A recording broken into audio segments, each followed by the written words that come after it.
दिनांक 3/2/2026 रोजी पोलीस ठाणे भोकरदन येथे गुन्हा रजिस्टर नंबर 47/26 कलम 64 65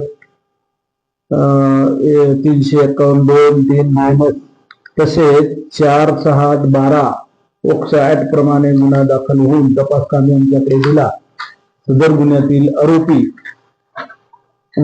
भरत भीमराव मगरे राहणार कोडोली गुन्हा दाखल होताच आम्ही व आमचे सहकारी सिंगल व इतर कर्मचारी असे कोडोली येथे जाऊन सदरील आरोपीला सीताफीने तात्काळ अटक केली व सदर गुन्ह्यातील आरोपीची मान्य न्यायालयासमक्ष हजर केले असता न्यायालयाने आज रोजी दिनांक 27/2/2026 पर्यंत 3 दिवस पोलीस कस्टडी दिली।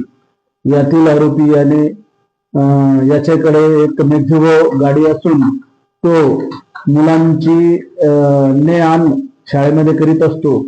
त्याचाच फायदा घेऊन एका पीडित तरुण मुलीस एका नांदा शिवारातील शाहूच्या शेतामध्ये नेऊन तिच्यावर पाशवी बलात्कार केला आणि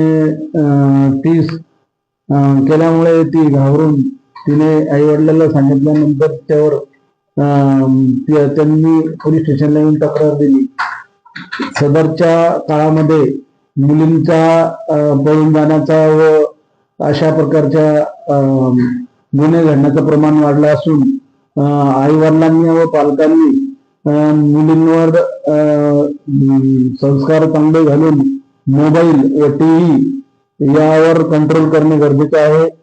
शाळेत तसेच गावागावात मन परिवर्तनासाठी किंवा मुलांचे अशा गुन्ह्यापासून प्रवृत्त होतील असे काही समाज प्रबोधनाचे कार्यक्रम करायला आवश्यकता आहे, जेणेकरून अशा प्रकारचे गुन्हे घडणार नाही।